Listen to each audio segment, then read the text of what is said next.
ایک دن حضور سیر کرتے ہوئے باہر تشریف لے گئے. وہاں ایک قافلے نے پڑاؤ کیا ہوا تھا اور ان کے وہاں اونٹ چل رہے تھے. ایک سرخ رنگ کا اونٹ حضور کو پسند آ گیا. قافلے والوں سے کہا کہ بیچتے ہو؟ انہوں نے کہا جی ہم بیچتے ہیں. کتنے کا بیچتے ہو؟ کہا اتنے کا. سودا طے ہو گیا. حضور فرمایا میں تاجرانہ غرض سے تو آیا نہیں تھا، میں تو سیر کے لیے آیا.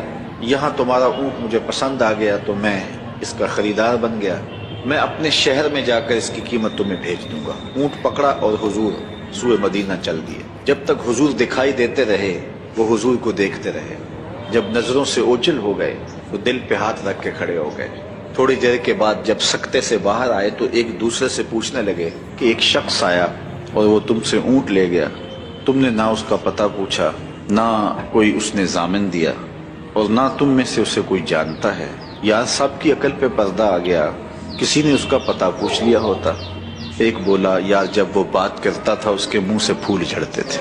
دوسرا کہنے لگا جب وہ مسکراتا تھا تو سامنے والے پہاڑوں پہ عکس پڑتا تھا. ایک کہنے لگا میں تو اس کی آنکھیں ہی دیکھتا رہ گیا. کہا جو بھی ہوا تم اس کے حسن میں کھو گئے اور وہ اپنے حسن کا جادو جگا کے قیمتی اونٹ ہتھیا کے لے گیا. تو جب انہوں نے یہ بات کہی تو امام زرقانی لکھتے ہیں کہ اب تک خاموش بیٹھی قافلے کے سردار کی بیوی نے خیمے کا پردہ سرکایا اور ان سے مخاطب ہو کے کہا خبردار اس کے خلاف کوئی بات کی. اللہ کی قسم میں نے ایسا شخص دیکھا ہے کہ جس کا چہرہ چاند کا ٹکڑا ہے. خبردار اس کے خلاف کوئی بات کی، اس کی ضمانت میں دیتی ہوں. اگر وہ قیمت نہ دینے آیا تو قیمت مجھ سے وصول کر لینا. انہوں نے کہا اچھا تو اسے جانتی ہے؟ کہا واللہ میں بھی اسے نہیں جانتی. تو کہا پھر ضمانت کس بات کی دے رہی ہے؟ کہا جب تم سودا کر رہے تھے میں نے خیمے کی اوٹ سے اس کا چہرہ دیکھا تھا، اور جس کا چہرہ اتنا سونا ہو وہ جھوٹ بول ہی نہیں سکتا. کچھ دیر گزری، حضور علیہ السلام کے فرستادہ اشخاص حاضر خدمت ہو گئے. تو ایک شخص آیا جس نے کہا کہ میں رسول کریم صلی اللہ علیہ وسلم کا قاصد ہوں اور حضور نے مجھے تمہاری جانب بھیجا ہے، اور یہ لو کھجوریں، ان سے اپنی قیمت پوری کر لو، اور یہ کھجوریں حضور نے تمہاری ضیافت کے لیے بھیجی.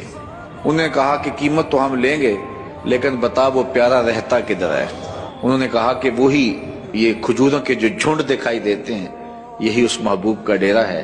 امام زرقانی لکھتے ہیں کہ سارا قافلہ اٹھا اور حضور کے قدموں میں جا کے بیٹھ گیا. سب نے اسلام کی دولت حاصل کی. تو حضور کا چہرہ ہی اتنا خوبصورت تھا کہ جو دیکھتا تو پھر دیکھتا ہی رہ جاتا.